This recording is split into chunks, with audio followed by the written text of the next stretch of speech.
I want to eventually finish and post my review for 4 minutes, but that day is not today.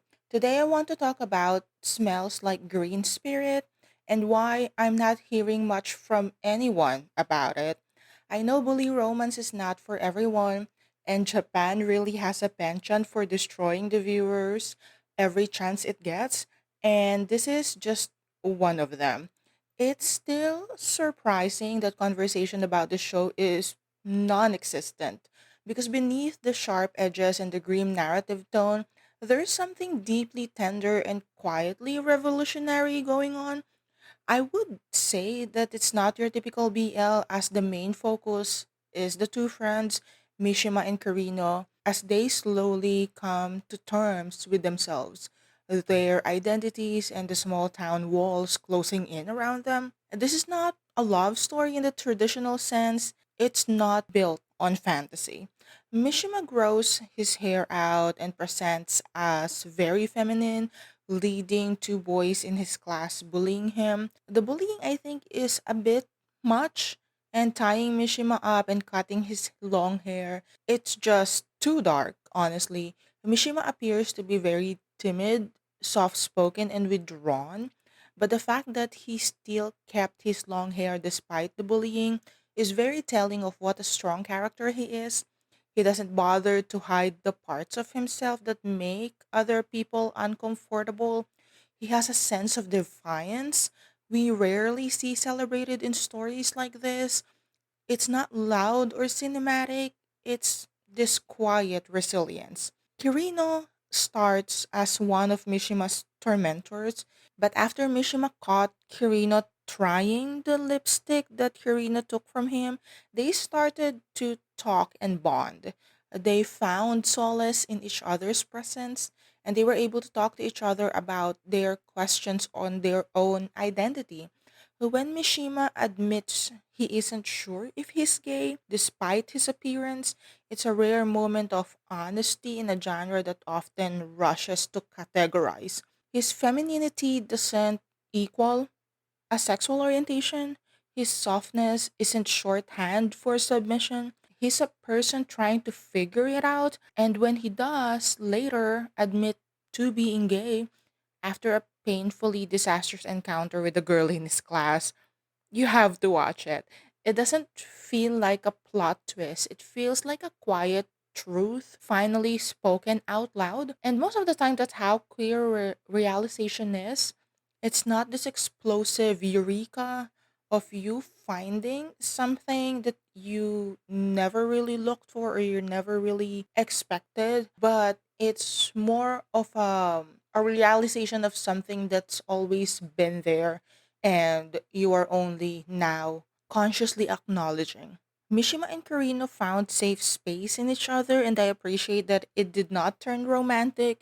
It's just a beautiful friendship between two young people lost in the expectations of a very heteronormative society. I forgot to mention that this story is set in the 1990s. I was a kid back then, but I can imagine acceptance is practically non existent in the very traditional small town in Japan where everyone knows everyone's business. And my main question is why no one's talking about the show? This came out last year. I found out about this show in one of the BL pages that I follow in Facebook. BL pages in Facebook, honestly, they never fail to recommend something great. I always find such gems in those posts. Well, one of those finds was dangerous drugs of sex, and that honestly traumatized me, but it's still a very precious find. Check it out at your own risk. But going back to Smells Like Green Spirit, maybe it's because it doesn't fit neatly into the BL box. It's not escapist. It doesn't romanticize queerness. It doesn't reward the viewer with catharsis. Instead, it forces you to sit with discomfort. It holds a mirror up to real queer youth experiences, especially those shaped by isolation, bullying, and internal conflict, and asks you not to look away. It's not pretty, but it is honest. And in a genre that too often reduces queer love to tropes and fantasy, that honesty feels radical. Or maybe because the main character is femme presenting, I cannot help but think about the very popular masculine BL actors nowadays, especially with Joss and Gawin series airing. By the way, I would like to voice out my utter disappointment with My Golden Blood. But moving on, the BL landscape has always had a complicated relationship with femininity. It's hard not to notice the overwhelming presence of mask presenting gay men in BL series right now, marketable on screen couples with personas that radiate just the right amount of queerness to thrill the audience without ever tipping over into the dangerous territory of too much. It's the sweet spot, the safe zone, queer enough to be fun but masculine enough to keep the fantasy intact.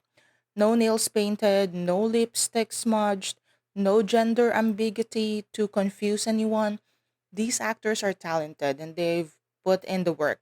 But let's not pretend there isn't a very specific reason they get the spotlight. Feminine presenting queer men have never exactly been the poster boys for BL.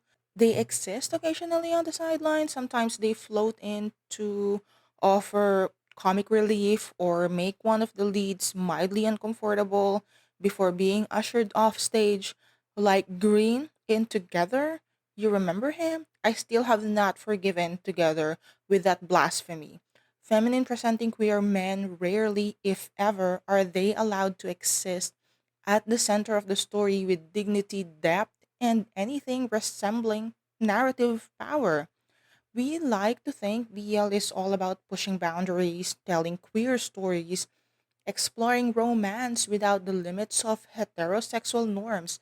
But most of the time, it's just heterosexual norms in cosplay. It's been about mimicking straight relationship structures just with two attractive men instead. And guess who doesn't fit that tidy equation? The femme ones. I found this University of Sydney study.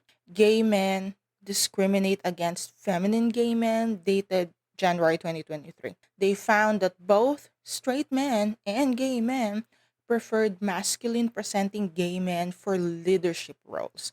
And not just in business, this extended to media portrayals like choosing who should represent Australia in tourism campaign.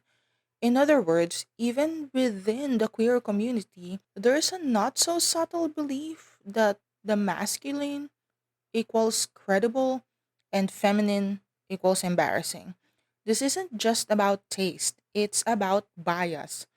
Femme presenting gay men are seen as unserious, unfit, unworthy of narrative gravitas. Not because they're bad characters, but because they're visibly and apologetically queer, and that's still something people flinch away from. At the root of all of this is a familiar culprit. It's misogyny. The idea that femininity is inherently weaker, less respectable, and less desirable. It didn't magically vanish when we started writing stories about two men falling in love. It just shape shifted. BL doesn't dislike femme characters because they're queer, it dislikes them because they're feminine. And we've all been trained to see feminine traits, softness, emotionality, warmth, as liabilities and not strengths. A femme queer man walks into the room and people know. And in BL, especially the kind still performing plausible deniability about sexuality, this is a problem. Femme characters are too visible, too loud, too gay, the illusion breaks. And when your genre relies on queerness being aesthetically pleasing, but not too confronting, you can't have anyone showing up with glitter eyeliners and red lips. The idealized romance in BL is still shaped by conventional desirability standards.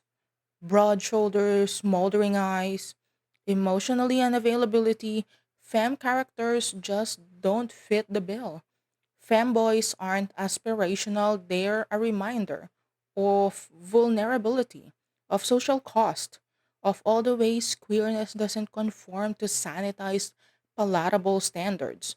And the audiences, they prefer their queerness with muscles and a jawline, not with eyeliner and emotional nuance. I think the likes of Mishima makes people uncomfortable, and we should be asking ourselves why.